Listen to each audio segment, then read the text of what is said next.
You're listening to the Life of Lozo podcast. We are live here at Life of Lozo. He is the funniest, smartest, sexiest guy I know.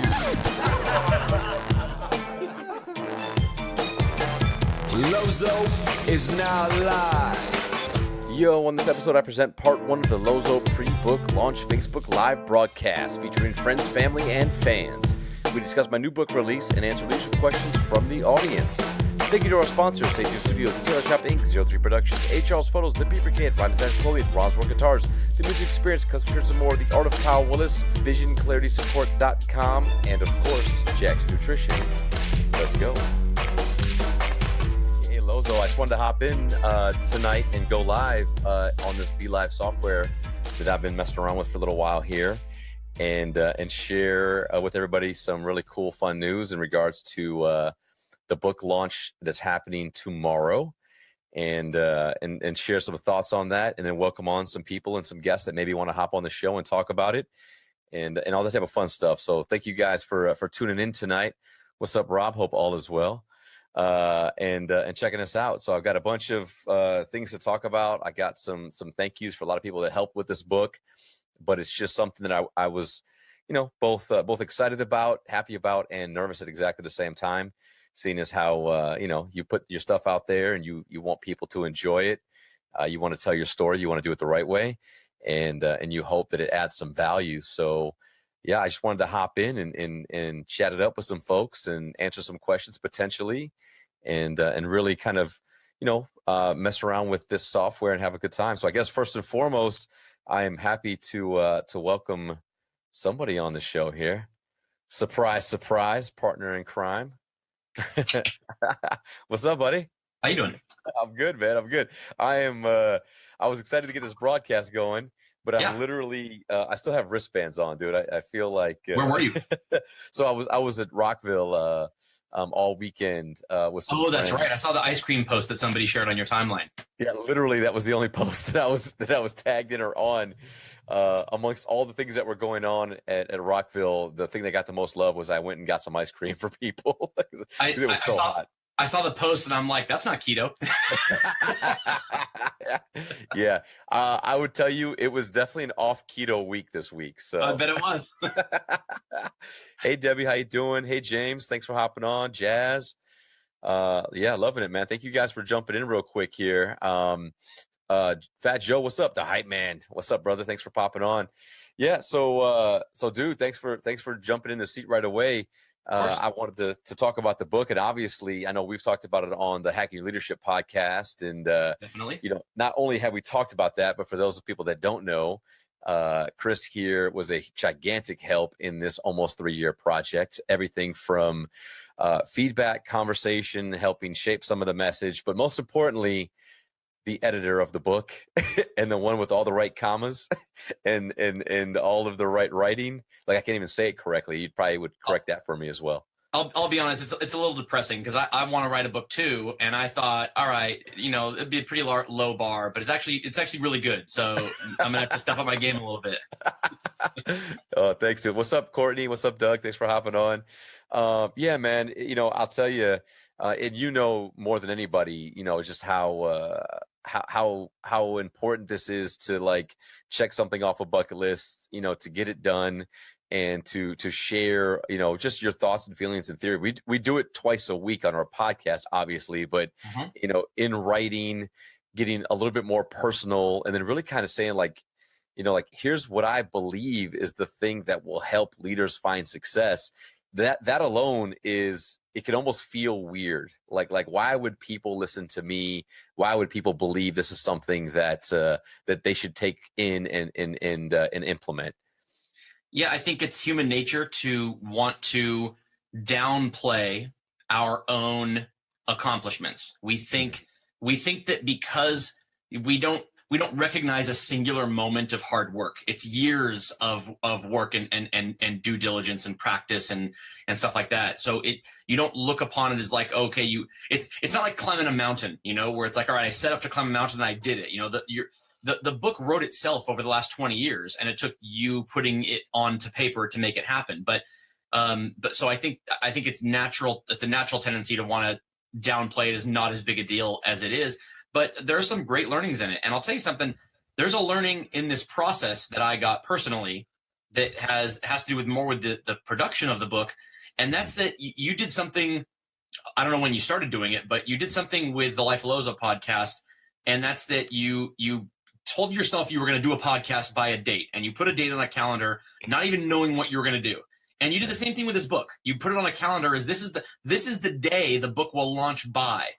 And it's incredible how when it's 2 years away or 3 years away or 1 year away, you could be like, all right, it's but if you're holding yourself to that standard, as the calendar starts ticking closer, you have to start working on it if that's the way you operate. So the whole process of starting with a date, starting with this is the goal and it's going to be done by this day, come hell or high water. That's a lesson in and of itself. I think a lot of people can learn that. Yeah, no, it's funny because over the course of, the 2.5, almost 3 years, the 899 days, right, which was the post that I put out from the first email I sent Jamie to talk to her and ask for her help and kind of talk to somebody who's put out books and done things like that, to the day that I got the forward from Gil. It wasn't that it was every day of work. Like, I mean, in between that 899 days, like, two daughters, a relocation, a lot of things going on. So it definitely wasn't one of those, man, every day I'm doing this, I'm spending hours a day. There was chunks of time, even, a couple of months where I wasn't providing, any real thoughts in any type of documented way, but I was living the life and I was, being a leader and doing things like that. And so what was cool about it was that I, having the ideas, having the thoughts, having the platform, and then doing the actual work and implementing the ideas and the platform and the thoughts helped really to sharpen up all of my thoughts on it. It sharpened up what was the actual platform. It sharpened up, what was the message that I wanted. And some of the stories that are in the book, were relevant to 3 months ago. I mean, I remember you and I talking about one specific one where I'm like, I don't know. This is what I did. You were like, I don't know either. And then you said, you know what, dude? If I can't think of a better version of the story, that's the one you should go with, because clearly it says what you want to say. And that's what I was going to say a minute ago, was that if you had written this book, like it's a 20-year journey, but if you had written the book at any 1 year point, any of these 20 points along the line, it would look different. And if you waited another year to write it, it would probably look a little bit different, because you're the kind of person where your leadership style is always, you don't just say, well, it worked for me for the last 10 years. So if it doesn't work now, then they're wrong. It's like, well, no, if it's not working, it's not working. So it's going to, I'm sure some of the stuff that you talk about in this book 10 years from now won't work anymore. And you're going to have to write another one. Exactly. You're 100% right. Like it's kind of one of those things where, having it be relevant to me is important, because as somebody who reads, not a ton of books, but the ones that really interest me, but somebody like myself who consumes a lot of media on YouTube and things like that, it's important to me that it's relevant, that it's in the now, and that it connects with people in the work that's actually happening right now, because the work goes very, very fast. So I'm gonna do something real quick here and bring some other people on, and we'll see if this works out. But my mom and dad managed to hop on here. Nice. Hi, guys. Not bad for low tech. Right. I was going to say, I'm proud of you. I saw you pop into the lobby, and then I saw the light was behind you, and now it's in a good place and you're moving it around. Are you on a phone or a computer? On the phone. Yeah. Okay. I could tell. Hi, Dad. How you doing? Good. How you doing, son? I'm doing well. Thanks for popping in real quick. Chris and I are talking about the book launch tomorrow. And of course, one of Chris's first questions when I told him, that the book was launching with a specific date, he was like, well, you're not an author till you sold a copy. And I said, well, don't worry. My mom will be all over that. Yeah, I already bought one. I want to buy 10 more. When they popped on, the first thing they said was low tech. Is that what they call you? Is it LO-TECA? Is that your name? Is that their name for you? Low tech. Yeah, that's their name for them. Specifically my mom. Is that Life of Low Tech. Low tech. Well, thanks for popping on. Any thoughts or questions besides the typical, we're really proud of you and you did a good job? How do I get my boss to read it so she could be a better leader? Great question. Number 2 I for my wanna low buy tech her mom. a copy and put it on her desk. Right. I hope your boss isn't friends with you on Facebook because this is Facebook Live. She is not. All right. Good That call. would have been bad. I'm not that low tech.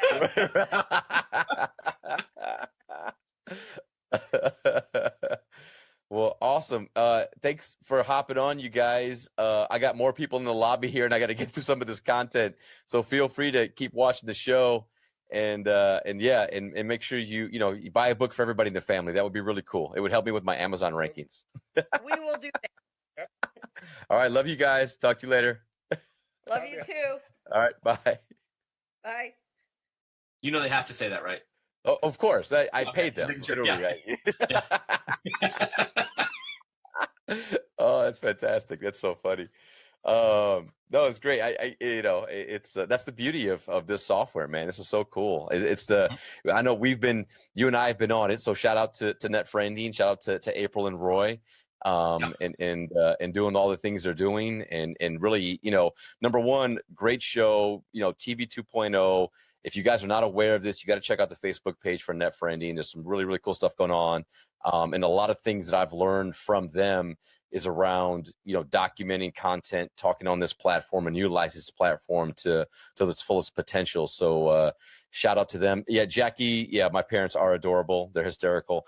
Only my mom would dial in and then talk, but only put the camera on my dad. That's just how she rolls, right? Oh, that's funny. Dale, thank you. Hey, guys, look, I'm more than happy. Chris and I are both on, so it's kind of like this is like I'm gonna take off the branding here because it's turned from Life of Lozo to like Hacking Your Leadership Live. So you've been telling me we should do that, a couple times, and I keep going back and forth on it because of the audio quality. But yeah, it doesn't have to be an episode. It can be, it can ask questions. Dude, 100%. Yeah. So if anybody's on right now, you guys want to, ask some leadership questions, you got us both on. We'll be more than happy to answer them. But when it comes to the book, I think there's a lot of people that have really helped this. Not just obviously, I mentioned you, I mentioned Jamie, for the just helping so much, just organize thoughts, challenge me, ask me questions. Jamie Blair is an author in her own right. She writes her own stuff, and what I really loved about what Jamie did for me was that she's never worked in retail. She's never done those things, and to be able to look at content to help me work through it and say like, this sounds good, but I have no idea what you're saying here because like I'm not in that world. So she really helped me generalize some of the messaging and apply it to larger audiences and people that are in leadership and maybe just not in retail. But I know a lot of my stories and examples are specific to the life that I've lived, the life that you've lived, the things that we've done in there.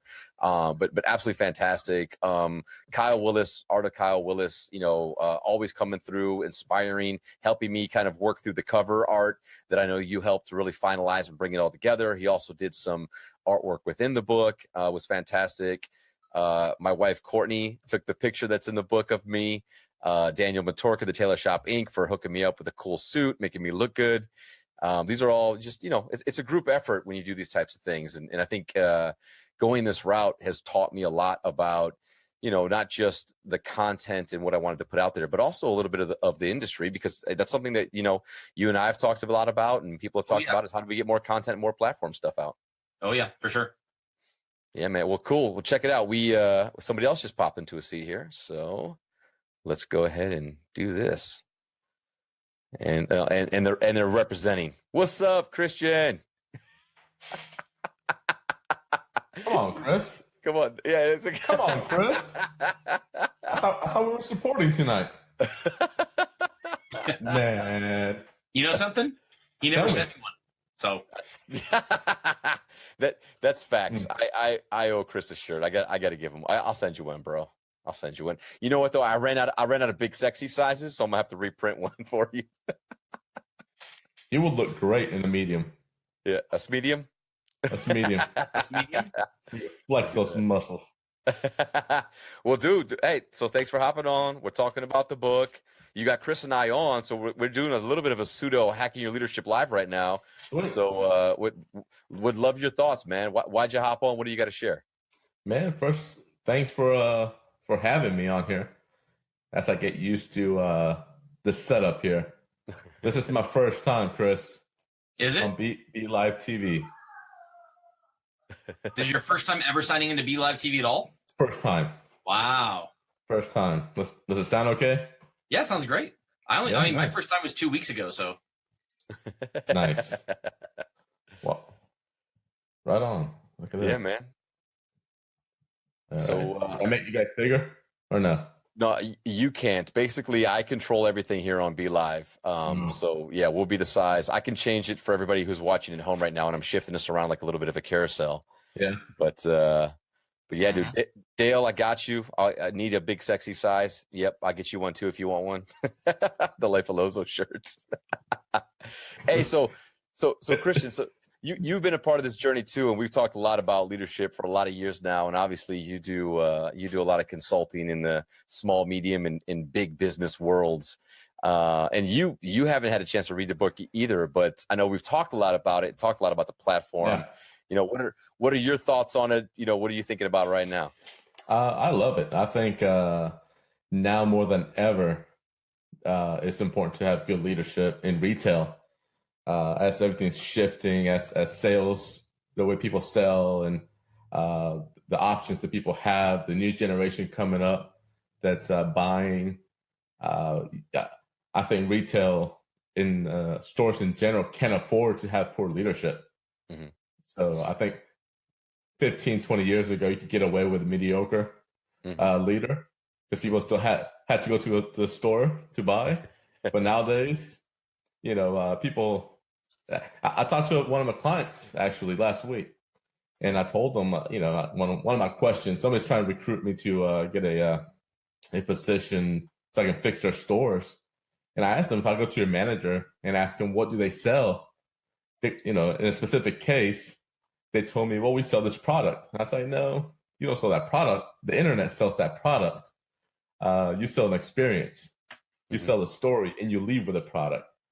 But to right now, I believe it's a great time for this book because it's needed more than ever for sure. And I'm excited. You know, I'm familiar with the pillars, and I'm so excited to share it with people, and hopefully people adapt to those pillars. It's simple, makes sense. It's something that Chris had brought up when we did the podcast about the book was around that the vision, clarity, and support are three normal words. They're pretty general. You hear them a lot, you know. So you know, understanding that it's that how do you take those types of three words that maybe in some instances just buzzwords and whatnot, and then drill down into actual tactical things to think about and apply. And that was really what I was, you know, really doing with the book and trying my best to show is that there's a lot of those types of words out there, a lot of those types of buzzwords out there, but being able to provide the context of understanding on how do you actually apply them to be able to, you know, produce a result or have them show up within your culture. Are, you know, that's kind of the trick. That's the hardest part. Yeah. That was the part that was the toughest in writing the actual book, was that you could talk about the words and what do they mean, but how do you actually give them to somebody and say, oh, now I feel good about going and implementing or discussing a vision, or how to be more clear and why it's important, or how to support people where they need to be supported. Absolutely. I think anybody can talk big words, read great books, but implementing is the hardest thing. You know, me being in the consulting world, that's there's many consultants that go in and leave people with a book and a binder of everything that's wrong, and they don't implement any of it. Right. It's pointless. So I think implementing is the key to be able to adapt what they learn from your book and actually implementing it in their store or their position. That's where it's at there, man. Yeah. Well, thank you, dude. I appreciate it. Go ahead, Chris. Yeah, no, I said I agree. There's There are no shortage of business books and leadership books out there that talk about things theoretically.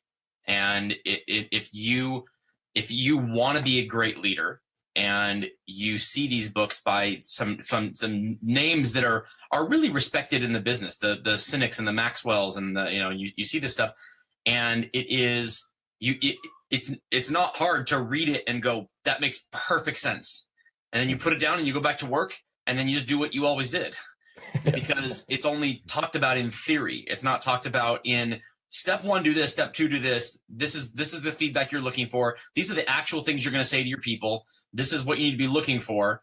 And it's written, it almost dumbs down the process for the first time in a long time. Like no one does that. And the fact that there's not a lot of change out there from all these big business books that you see shows that those really don't do much besides get people inspired. And don't get me wrong, being inspired is necessary. You need to be able to read something and go, wow, that was amazing. You need to be able to do that.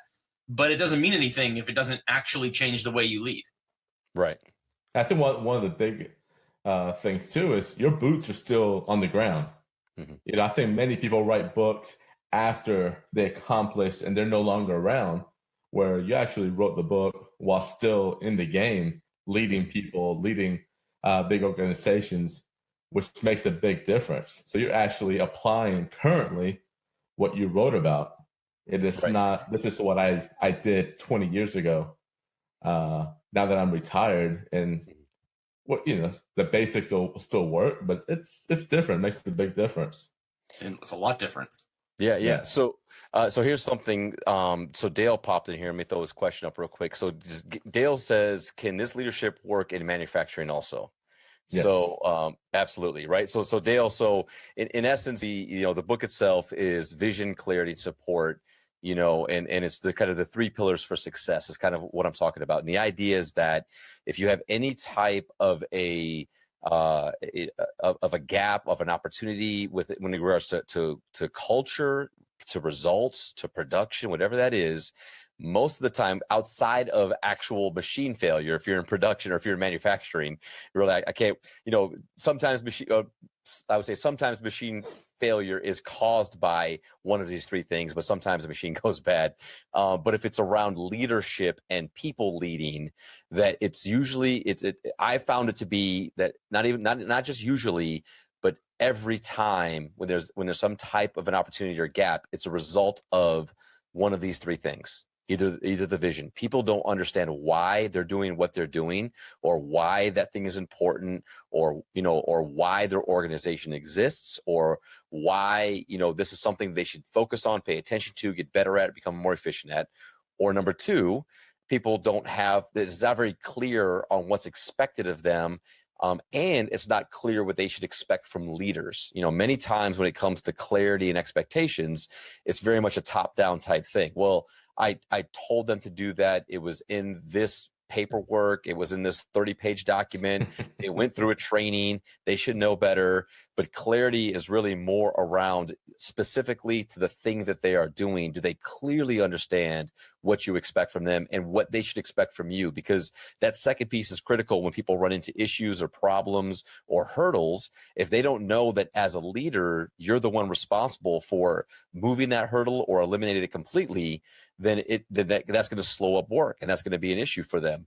And then finally, it's the support piece. And support sounds like a really cliche type term, but what I really dial into is that support is not defined by the person giving it. So I don't get to say to Chris and Christian, hey guys, I support you, so let me know if you need anything, or hey, I'll be over here if you need anything.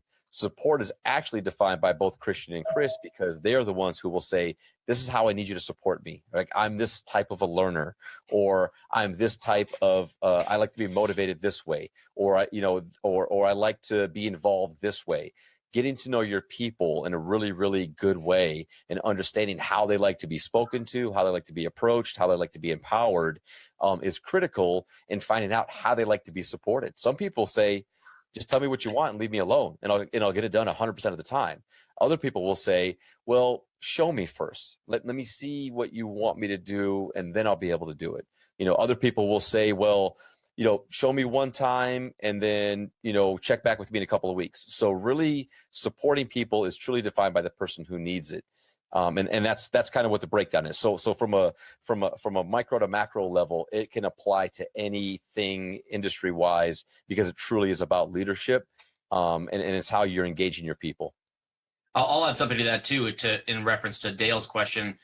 And that's that the only reason this is in the context of retail is because that's where you spent 20 years. Mm-hmm. If you had spent the last 20 years in manufacturing, it would still be called vision, clarity, support. The examples would just be in manufacturing instead of in retail. So the way the book is useful for figuring out how to get people to follow you and how to lead people. But people are natural storytellers. Like, people respond naturally to storytelling. And it would be very difficult for Lorenzo to write a book on leadership in manufacturing because he's never done it. Mm-hmm. And unless you want to eliminate the stories and just talk about it theoretically, but then you're back to the theories that tend to inspire people, don't really go anywhere. Mm-hmm. The retail aspect of this is part of the, here's what I know. Oh, and here's the stories of why I know it. Here's why you can trust me, because this is how I've shown it in action for the last 20 years. And that's why the stories are rooted in retail. Mm-hmm. Yeah. No, thank you. And keeping it real basic. You'll be amazed how 90% of all the problems that we work through, new accounts and whatnot, there's nothing ever complicated. One of the parts that I love is that clarity part. I sat down with business owners and read back the job description that they wrote for their employees, and they terrible. Put it back to me. I was like, what does this mean? They're like, well, I was like, no, I don't know. And if I don't know, you don't know. Your employees don't know. So it's always trippy how there's nothing complicated, but people just don't even have the basics down pat. And that's what I love about this book.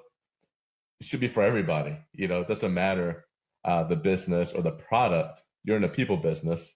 Mm-hmm. Just so what you're saying. So Christian, what you're saying is, when you read a job description and what they're looking for is a go-getter who can function in a fast-paced environment, that doesn't tell you exactly what you need to know. I don't understand. Yeah. Who doesn't know what that means? Come on.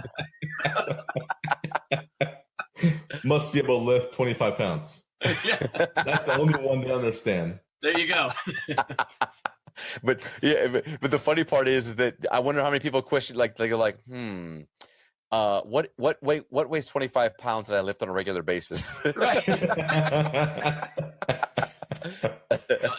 So many of those job descriptions are copied and pasted too. There are people who they have to, if you're an HR manager for a smallish company and you want to post a job description on LinkedIn, the first thing you're going to do is look at other job descriptions from your industry, and you're going to copy it word for word, and then go in and edit the words that need to change for your company specifically. But the description of the job itself remains vague. And I think that the positive from the company perspective is that it allows them to not actually define what a role is. So it's real easy to post a job description like that, but it doesn't start the process up for being a successful hire, because you might get a lot of people who don't fit the criteria, and it's because you wanted to be vague. You wanted it to sound like it's not an actual job description, but more of a theoretical job description. And when you do that, you're going to get theoretical applicants instead of real ones. Yeah, that's so true, dude. Real quick, I just want to take a pause and thank everybody that's popped on. Sheila, Adriana, Ryan, Alba, Justin, of course, my wife, Courtney, Dale, Kimberly, Chuck, Jackie, Joe, April, Debbie, Frankie. We have a lot of people popping on and watching the show and reacting. Ryan Jacob, what's up, bro? Thank you for popping on and looking. Ryan's my official lawyer, even though he hasn't agreed to that yet. If I get in any trouble, right? Ryan's got my back. Ryan's the guy. Yeah. Oh man, that's awesome. Well, hey, dude, if any of you guys have any questions at all, right? Hey, I was coming on to talk about the book and thank everybody. And these two fine gentlemen popped on and now we're talking leadership. So by all means, if you got any questions at all or any themes that you'd like for us to discuss, we would be more than happy to. And you're going to get three perspectives from three guys that have been in this game all a long time, in in some similar industries, some different industries, but at the end of the day, leadership is leadership. And I mean, and Chris will have his shirt next time. Yeah, he'll have his Life of Lozo shirt on next time. If it gets sent to me, but I'm not holding It's on the way. We'll make it happen. Yeah. Whatever size is available, you have to wear it though. Yeah, right. I'm sure you can find ones that are big enough. I'm not sure you can find ones that are sexy enough. Well, let me do this real quick because this is in the book. But I want to call it out since I'm online right here. There are some people that on the launch team that are helping tomorrow and really have been on board for like the last 3 months here in regards to supporting, to talking about it. I'm excited because they're going to help out on social media. So these names are in the book, but I want to shout them out on here live because why not? I can do whatever I want to. So and they're in no particular order because Chris Stark is first, and that wasn't done on purpose. It is what it is, right? So Chris Stark, Frankie Liz, Squiggy, Christian Abrahamson. Look at that, Christian. You made it in the top 4.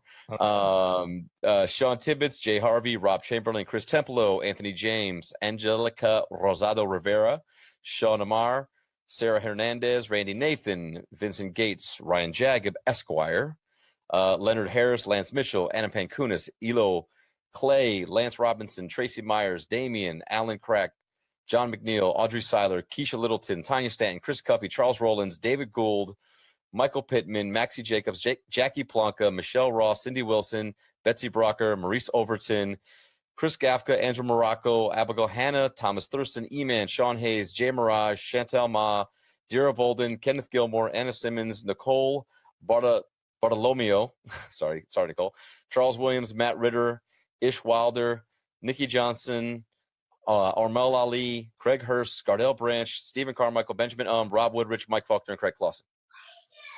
How's that? That's a lot of shout outs. That's a lot of shout outs. That's a great team you have there. It's a lot of people there. That was just the social media launch team. There are some names I heard in there that I haven't heard in a long time. Yeah, man. It's I used to work with Keisha Littleton at Best Buy. That's correct. Yeah. Keisha, she just had her birthday party a couple of months ago, and it was dope because it was a 90s hip hop birthday party out in California. Nice. Yeah. So she's killing it. Yeah. And then also, I forgot to mention earlier, but Nicole Bailey of Proof Before You Publish, she was the proofreader on the book, and she did a fantastic job from a book standpoint. So thank you. So if you are looking for anybody to proofread things, and do a great job and do it very quickly, Nicole Bailey is fantastic at it at Proof Before You Publish. So check her out as well. So the only final thing I want to add is 2 people that did something really, really cool. Number one, Gil Dennis, and of course Chris and I are very familiar with Gil. And people will read in the book, Gil wrote the foreword for the book, and Gil was at one point my general manager, my store leader in California. And this is in the book because it was so impactful. The first time Gil came into the store, there was a lot going on, and Gil came in to meet the team for the first time after a big decision in the organization to kind of change leaders for having to go in a different direction in regards to what we were trying to focus on. And Gil came into the leadership meeting and he said, "Hi, my name's Gil Dennis. I'm really excited to be here and meet everybody." And so one of the first things he said was, somebody in this room will be a better general manager, store leader than I will ever be. And my job is to figure out who you are, and help you get there. And that literally, I can tell you firsthand, like that changed my life along with the vast majority of everybody in that room. And a lot of those people I am still in contact with today. And a lot of them I know people in that room that have gone on to run their own organizations, people in that room that have gone into other industries, into leadership roles. People have gone to that room, came out of that room and continue on to their retail leadership careers. That was a game changer. And that really, really focused my thought about how leaders lead and first impressions and how do you inspire and empower people right away. And I thanked him for that then, and I thanked him for that in the book. And then I reached out to him a little while ago and asked him about the forward, and he was really my first, and he was my only choice. Chris and I talked about that. I was like, this would be amazing if Gil would do this, because he was so impactful in my life as a leader. And he did it. And I said, and if he doesn't do it, I don't know what I'm going to do yet. I'm gonna have to write my own forward. Sometimes when you don't have a plan B, your plan A is more likely to happen anyway. Absolutely. Yep. And then a lot of people, I reached out to a lot of people and asked for some quotes in regards to, my leadership, what they thought, and just, things that I wanted to put out there for marketing and branding for the book and that type of thing. And I was just so humbled and appreciative of so many people that sent me back messages and quotes, and Paula Goodman, who I worked with in the Atlanta market when I lived in Georgia, who is a fantastic leader and did a lot of really, really great things, and was part of some initiatives with the company and the organization that were really, really proud moments and great things that happened in the organization that we worked together in. She gave me a quote that was unbelievable, and then she gave me permission to put that quote in the back of the book as well. So those two, Paula and Gil, I'm greatly appreciative of, because they are two people that have done some amazing things in their careers and continue to do amazing things in their careers, and innovative and game changers. And I'm forever grateful to both of them. So I wanted to share that as well. Yeah, awesome, cool. Well, I mean, hey, like it's been a good little time here. We haven't gotten any other leadership questions. We got a good amount of people watching the show. So again, if they're you all great leaders. Yeah. Do you guys have, I'm going to pull up Facebook real quick, because sometimes what I've learned in the software, there's a lot of times that the comments get delayed. So let me pull up real quick here and just make sure I'm not going to miss any comments at all before we talk. Nope. It looks to be on point and good to go.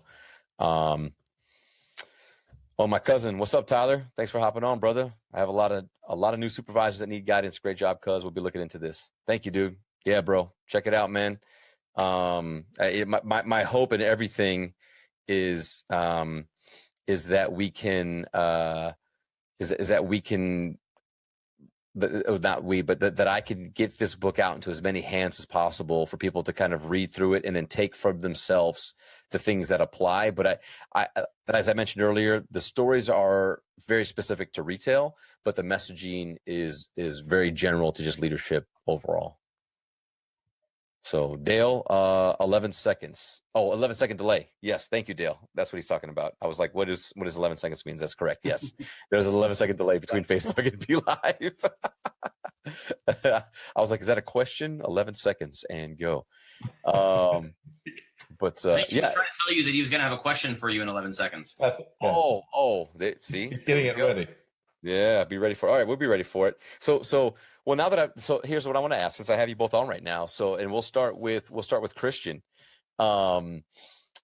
Biggest mentor in your life and why?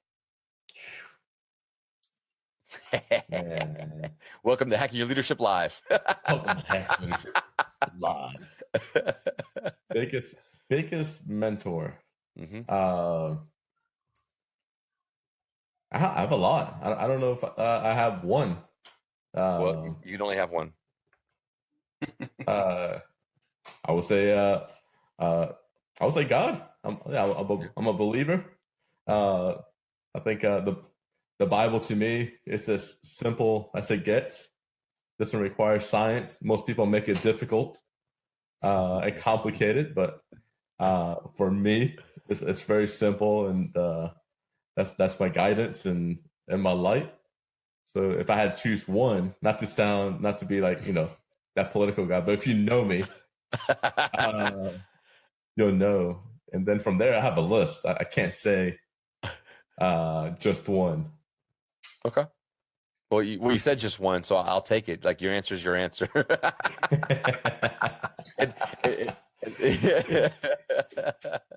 All right, Chris, you're up next, and one answer's already been taken, so you got to figure something else out. He didn't steal my answer, so I'm good.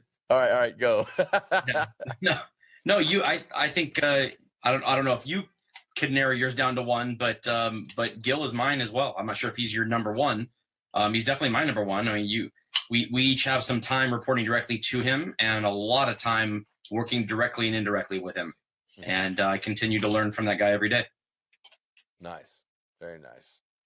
Yeah, no, it's it is one of the, in my opinion, one of the hardest questions to answer. And I've had people ask me that question. That's why I figured I throw you guys on the spot. It is tough because for me, man, it's tough because there's moments in life that you need a certain style of mentorship. Sure. For what you're going through or where you're at in life and how you're growing and developing. So like for me, there's these parts of life where my biggest mentor, were different people throughout the entire thing. So it is really hard to quantify who would quote unquote kind of be the biggest. Sure. The question that you asked was, what's the one? Yeah, I know. That's what I'm doing what you did, which is like rambling on so I can pick one because it's a tough one. It's funny because mentorship is one of those things that you can't. It goes back to supportive. You can't say I support you. You can't say I'm this person's mentor. It has to be assigned to you by the mentees. And so if you're a person who has had a lot of people in your career that have helped you out in one way or another, they might leave that interaction thinking I'm a mentor, or maybe they didn't think about it, but if they were asked, they may categorize it as that. Yeah. And if you have to pick one person, that person, the rest of those people in that group don't really know about the other people you've dealt with, and you don't want to offend anybody. You don't want to downplay the importance that other people played in your life. Sure. I think the definition of the mentor is, who do you call on the most when things come up? What are those names? Where do you go to the most? You have a lot of people you talk to and take advice from, I think, but everybody has their top 5 list when something comes up. If I need to run something by somebody, you always typically call the same people. Yeah. And that to me would be your true list of mentors. I mean, you might be working on a project and need a specific help, but there's some people you just call on whatever it is, and you're going to listen to what they say. Sure. Right? Yeah. Man, that is tough. And we're still waiting on Lorenzo's answer. Oh man. Speaking of, how come my name's not on top of my picture? It is.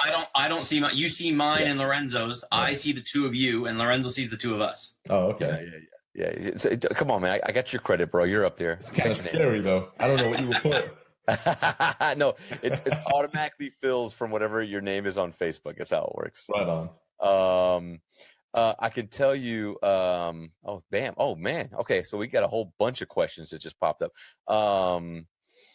First and foremost, both my cousin Jeff and Pat are on, and of course, my cousin Jeff says that his brother needs an autographed copy of the book because he needs leadership lessons.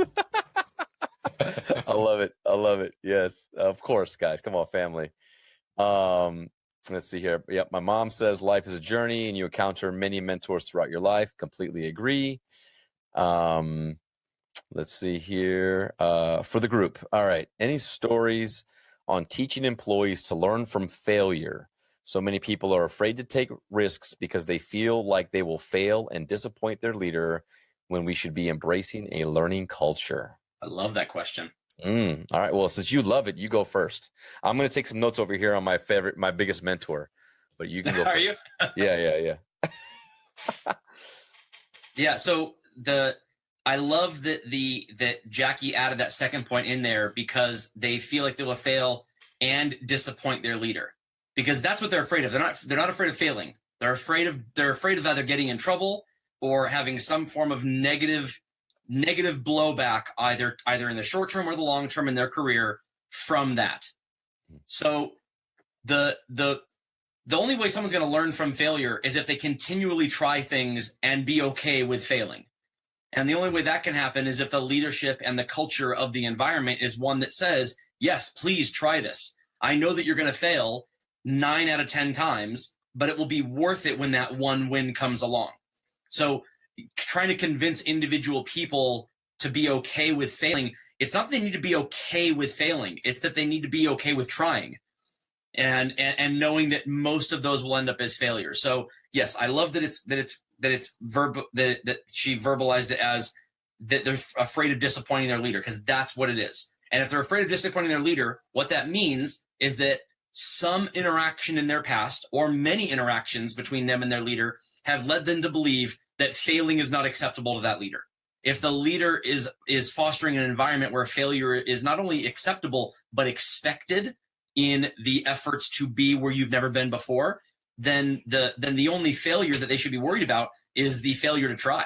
They should be worried that they're not trying, because that is going to disappoint their leader.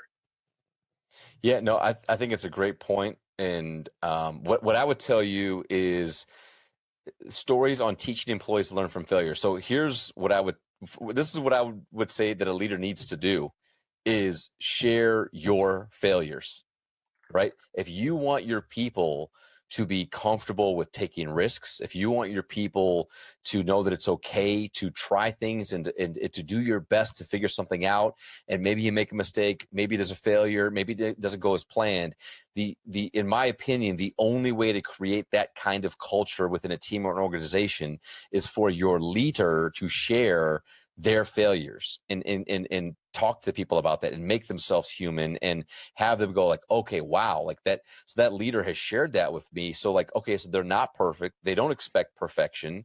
They are okay with taking risks. And I think when you have leaders that share that, that's the thing that gets people to then say like, I'm willing to learn. I'm willing to try. I'm willing to risk because my leader shared with me how they did it, how they failed, but then they learned and they got better. And now they're in a position that maybe I aspire to be one day.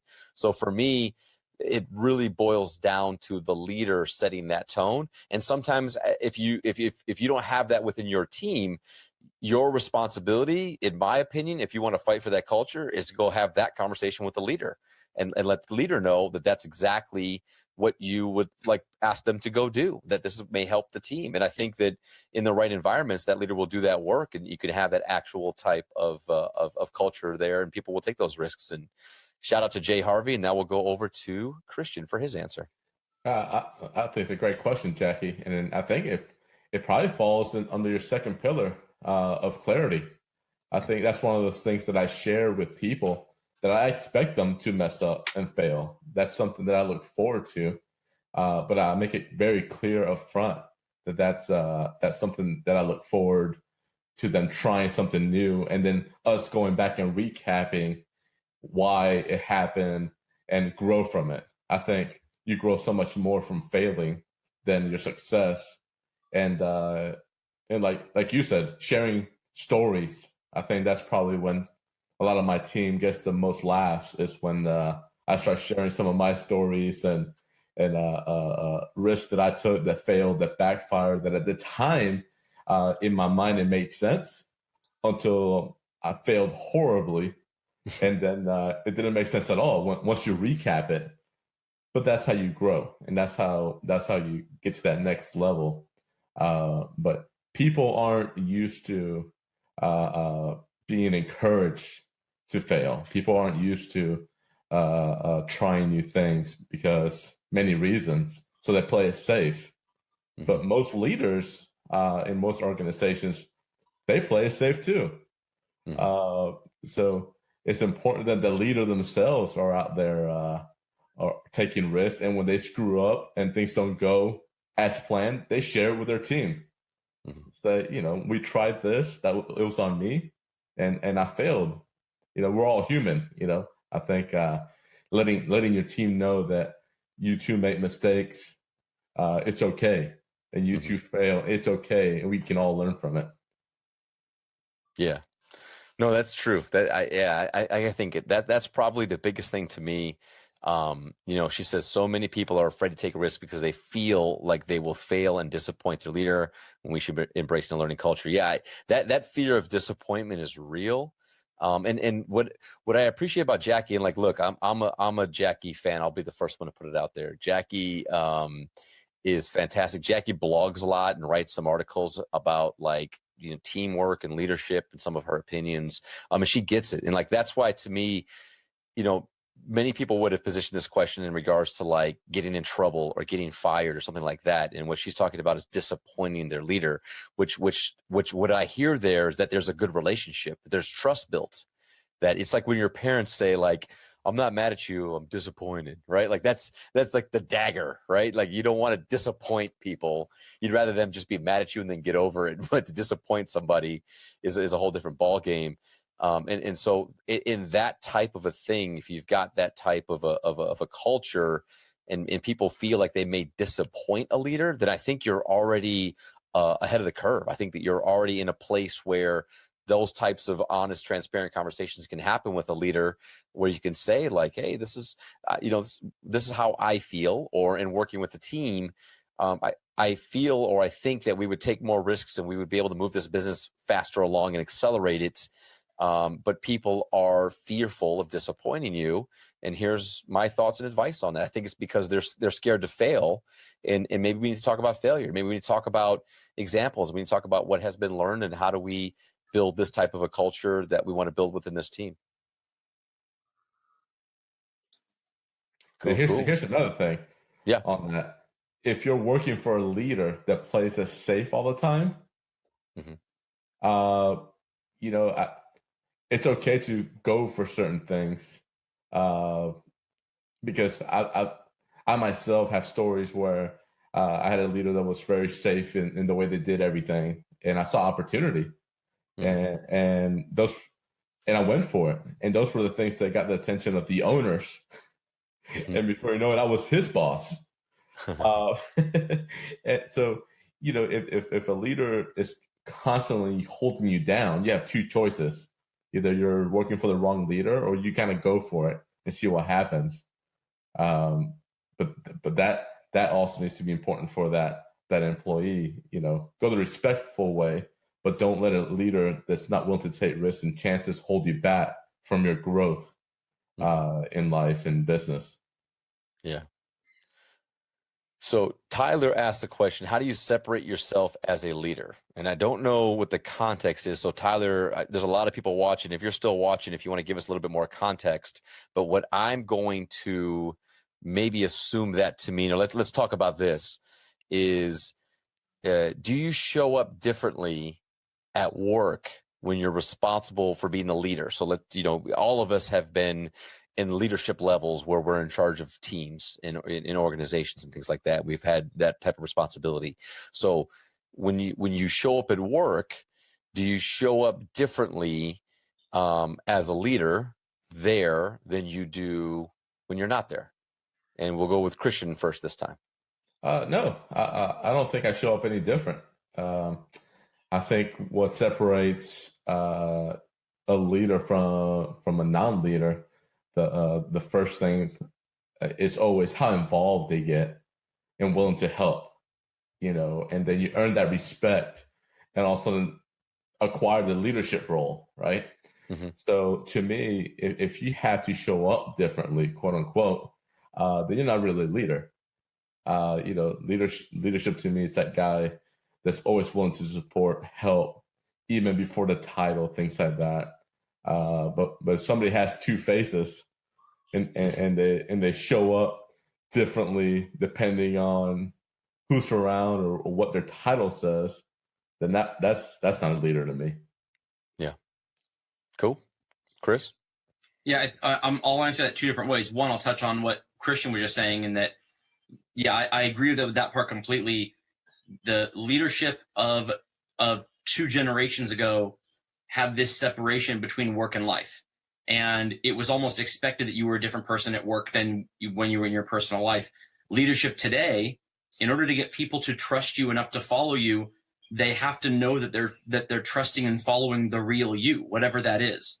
And so if you have 2 different faces, one for work and one for when you're not at work, you are setting that relationship up to fail before it even begins. Because what you're saying is, I don't trust you enough to show you the real me. I don't think that you will follow the real me. So I'm going to give you this other version of me that I think you're more likely to follow. And as soon as your team finds out that's what you've done, regardless of how great that fake person is you made up, you're going to lose. You're going to lose their buy-in and their support. So that's number one. I think number two, and this is something that I can speak personally, I've struggled with a lot, is that I tend to do better as a leader without a title or without without required influence. So if I have a title, but I'm trying to lead people who don't report directly to me, or if I'm trying to lead my peers and I don't have a title above them, I tend to do better in those environments because it's very easy to tell whether or not someone actually wants to follow me. When I go into a situation and I have the title and they report to me, it usually takes me a little bit longer to determine whether or not I'm influencing positively, because I have a harder time figuring out whether or not they're listening to me just because I have a title, or if they're doing it because they trust me.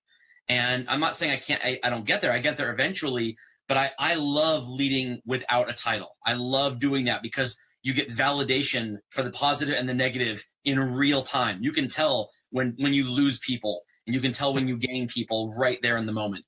And so when the question was about how do you show up differently as a leader, I'm not sure if it was in relation to when you don't have a title but you're trying to lead anyway, or how you show up differently in that regard. But yeah, I love being put into situations where I'm expected to influence a team, to lead a team, and I'm not given a formal title.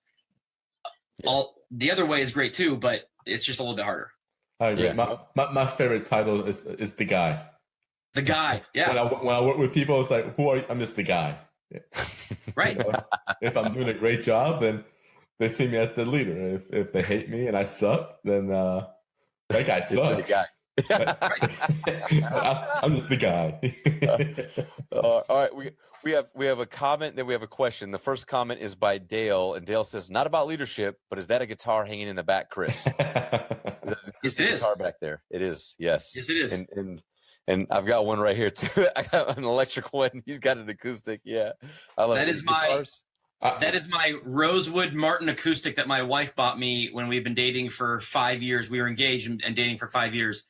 And she said that if I went to lessons for 2 years with a hand-me-down guitar from my brother, that she would get me a nice guitar. And she blew me out of the water with that. It was a great present. And you hung it up. More than a decade now. Yeah. So you learned how to play, then you hung up the guitar. I had to learn how to, yeah. I mean, it doesn't make any sense to spend a lot of money on something and have it sit on the wall gathering dust. You know, I play that for my kids several times a week. They love it now. They're starting to play. I bought a travel size guitar for them that they play. Yeah.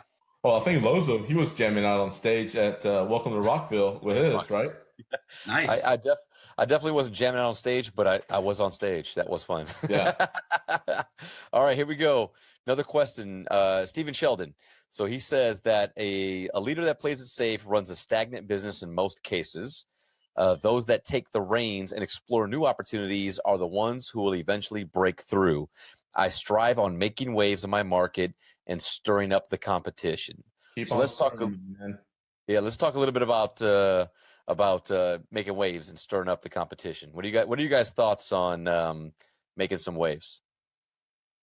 I think there's two different types of making waves. There's making waves for the sake of making waves, and there's making waves that are grounded in, I've done some due diligence, I've done some research, and these are educated guesses. So making waves and kind of going off course a little bit is necessary. He's right to do anything different. If you operate the same way you've always operated, you're never going to get any better. But there are people out there who make waves because they think that being a disruptor is what people are looking for. And that might get people to look at you briefly, but unless you can back it up with actual results, you're not going to get anywhere. And if you continue to make waves simply for the sake of making waves, you're going to lose eventually. You'll have no results to back that up. So I would say making waves that are smaller waves, that are rooted in, I've done some research, I've talked to my target customer, I've talked to my employees and the people who report to me. I know the value structure of the organization. I know what's expected. I know the mission of the organization well. And now I'm going to say, I'm going to try this over here because I think that's the natural progression of things. And then you constantly look at every step along the way of what I've done, what I've been doing, and you have the ability to reverse course. Making waves could include jumping out of a plane, but if you didn't put your parachute on first, you can't really go back from that. And there are plenty of people who make waves, and it's the end of their career. Mm-hmm. Yeah, that's I agree. awesome.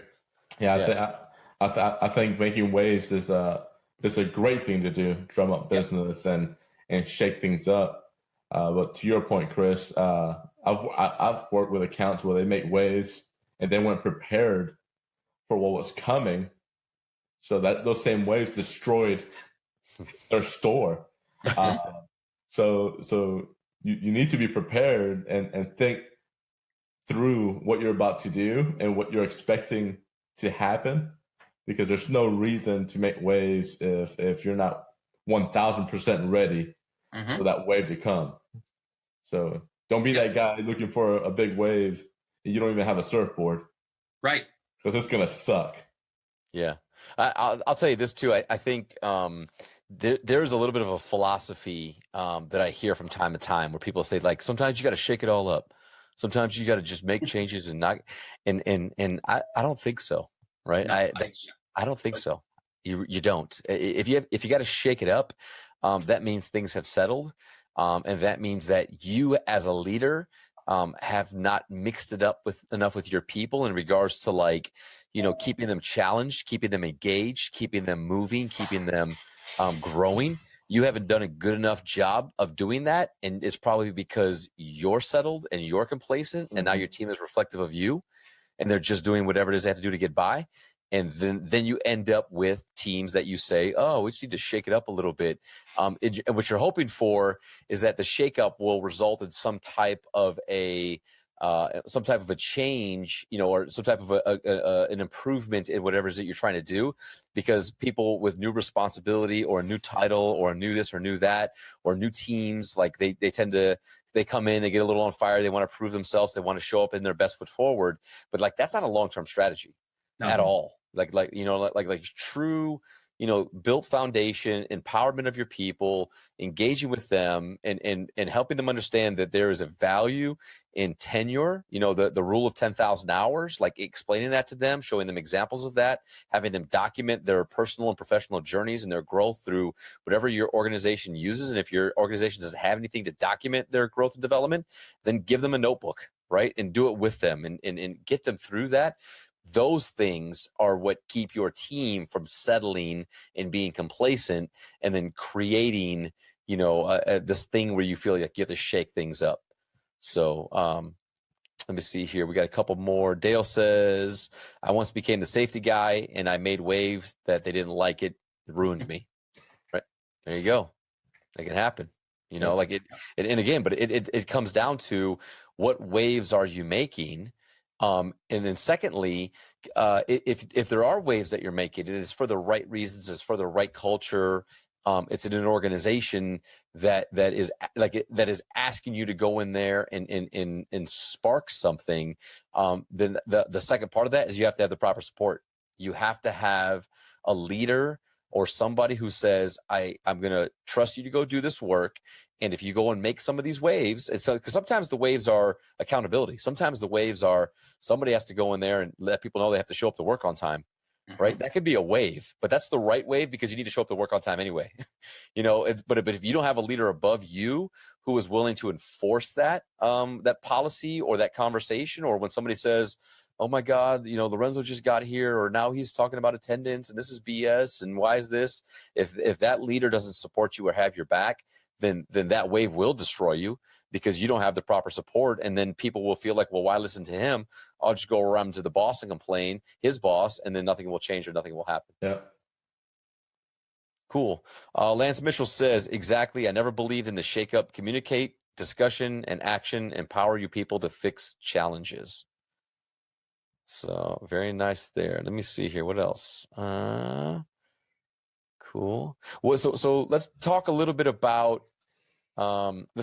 challenges. So if the approach isn't to go in and make waves, or to go in and just fire everybody and bring new leaders in, how do you approach walking into a business or an organization or a team that has challenges? What are the things that you think about and do first? What's the top of the mind? I'm doing this first to see what's going on here and how I need to approach this work? I think it's getting to know the people and making sure there's clarity. I keep going back to that clarity. I've brainwashed you. I can't wait. I can't wait for it. Buy the book tomorrow. But it's so true. You spend time. I do business consulting, and typically the owner will share with me all the bad people, all the good people. And in my book, everybody's equal when I first walk in. And the first thing I do, I just hang out with everybody. And I ask very basic questions. What do you do? How do you get a raise? I just want to know if they all have the same answer and see where they're at. And what I find a lot of times is that there's a lot of inconsistency throughout the whole company. The message is not clear at all.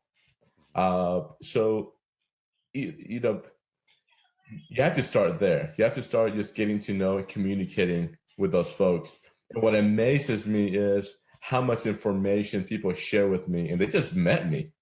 But it tells me that nobody's taking the time. Their leader's not taking the time with them to listen to them, to show that they care, help them out. And because I'm always blown away. I'm like, wow, this guy I asked one question and he's still talking, 30 minutes later. But I'm probably the first guy that ever asked him something like that. I'll ask. That's a cry for help. That's a cry for help, right? Absolutely. When they're that comfortable talking to a stranger about how they feel and what's going on in the organization. That's a cry for help. Absolutely. And if those are leaders that report to the owner and they're acting that way, you can only imagine how their team is handling it and how they feel. So for me, that's the very first step. And then once I hear everybody out, then I do my own analysis and see, does it point back to the owner of the organization that needs the most coaching, or do we have the wrong people, or whatever that means?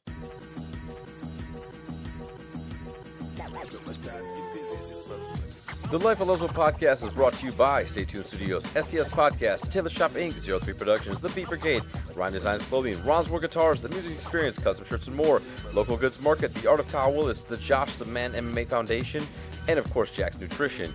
Yo, if you're an independent hip-hop artist, please holler at your boy. Send us some music. We're doing some reviews on upcoming shows.